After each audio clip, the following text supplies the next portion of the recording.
Assalamualaikum warahmatullahi wabarakatuh. Perkenalkan, saya Krisna Lewinsky, mahasiswa Master dari kelas komputer akuntansi dengan dosen pengampu Bapak Dr. Fisman Bedi MKom MM MSI dengan mata kuliah dan topik yang berjudul manajemen pemasaran.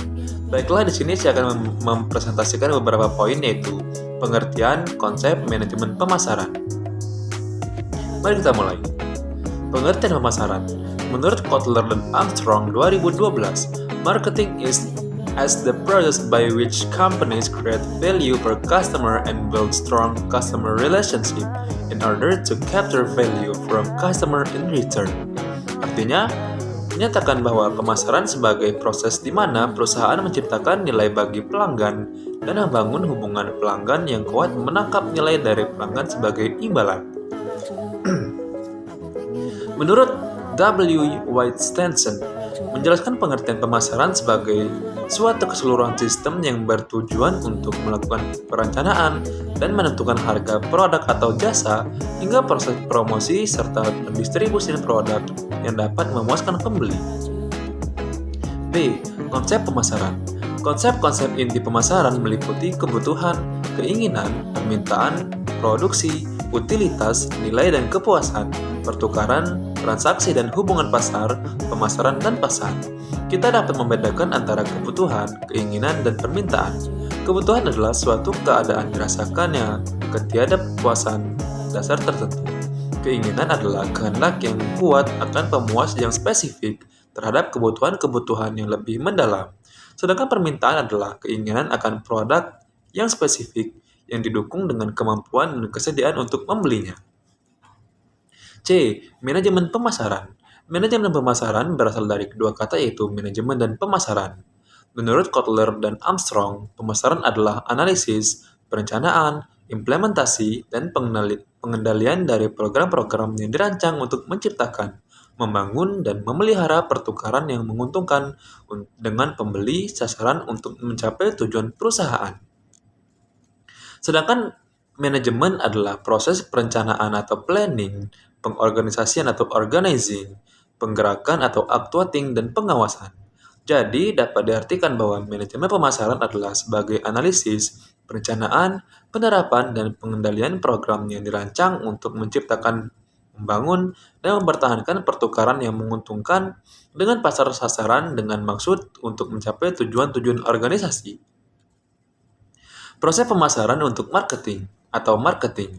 Proses pemasaran atau marketing merupakan sebuah proses yang dilakukan oleh sebuah tim yang sudah dibentuk oleh sebuah perusahaan untuk menginformasikan produk mereka kepada konsumen. Produk tersebut bisa berkaitan dengan barang atau jasa yang ditawarkan oleh perusahaan tertentu. Pemasaran merupakan suatu kegiatan akhir setelah proses produksi telah usai. Tujuan dari kegiatan pemasaran atau marketing itu sendiri adalah untuk mempengaruhi konsumen agar membeli atau memakai produk yang mereka tawarkan. Menganalisis istilah marketing dan selling. Marketing atau pemasaran memiliki definisi berupa sebuah proses menentukan harga, mendistribusikan, dan mempromosikan suatu produk yang memenuhi keinginan dan kebutuhan target pasar untuk meraih tujuan bisnis. Sementara selling atau penjualan adalah proses membujuk dan meyakinkan pelanggan untuk membeli produk perusahaan. Anda bisa menganggap bahwa penjualan merupakan bagian atau tujuan dari promosi. Jika disederhanakan, istilah marketing dan selling dapat diartikan sebagai berikut.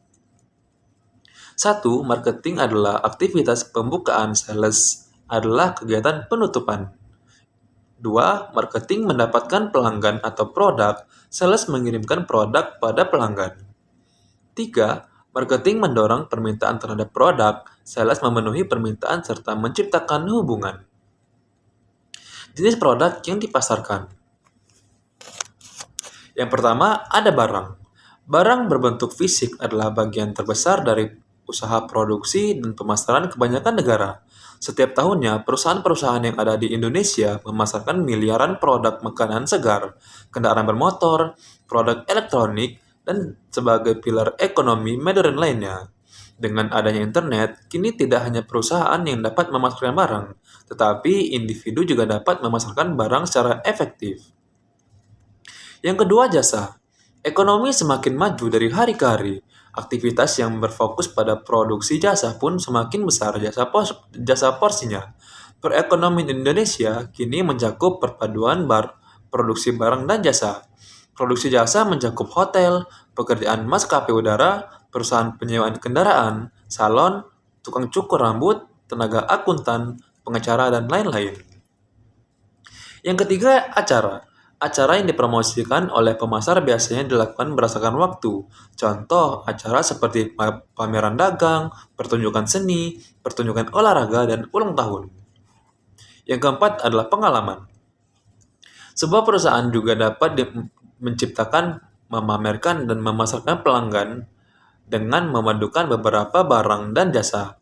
Contohnya adalah tempat wisata Kota Baru, floating market Lembang yang menawarkan pengalaman khusus pada anak-anak Anda untuk menjadi seorang koki, pemadam kebakaran, petugas salon. Yang kelima ada orang.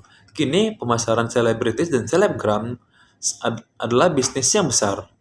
Begitu juga dengan profesional seperti dokter, pengacara, dan ahli keuangan kelas atas. Tom Peters, seorang konsultan manajemen yang ahli dalam branding diri, menganjurkan agar setiap orang menjadikan dirinya sebagai sebuah merek. Yang keenam, ada tempat. Sadarkah Anda bahwa kota, negara bagian, kawasan, dan seluruh bangsa aktif bersaing untuk menarik turis, pabrik, kantor pusat perusahaan, dan pemukim baru? Pemasar yang memasarkan tempat mencakup spesialis pengembangan ekonomi, agen real estate, dan bank. Yang ketujuh ada properti.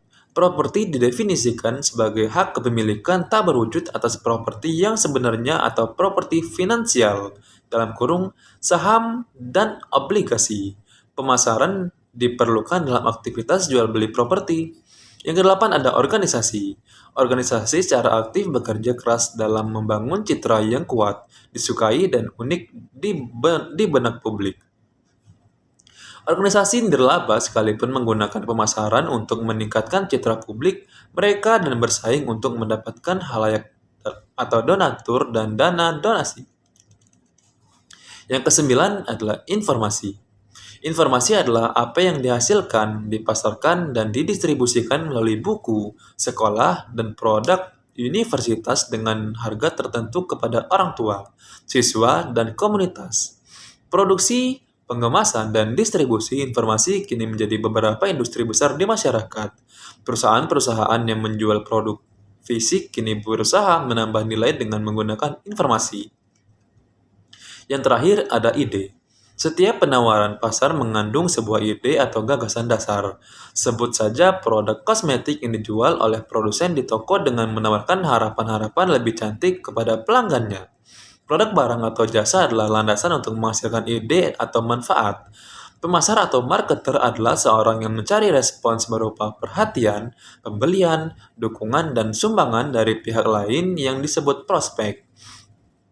Seorang pemasar harus memiliki keterampilan dalam menstrimulasi permintaan akan produk perusahaan mereka.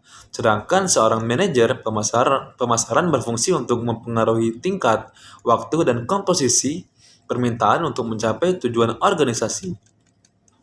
Maka dapat disimpulkan dari poin di atas adalah manajemen pemasaran adalah sebagai kegiatan yang direncanakan dan diorganisasikan yang meliputi pendistribusian barang, penetapan harga, dan dilakukan pengawasan terhadap kebijakan yang telah dibuat yang tujuannya untuk mendapatkan tempat di pasar agar tujuan utama dari pemasaran dapat tercapai.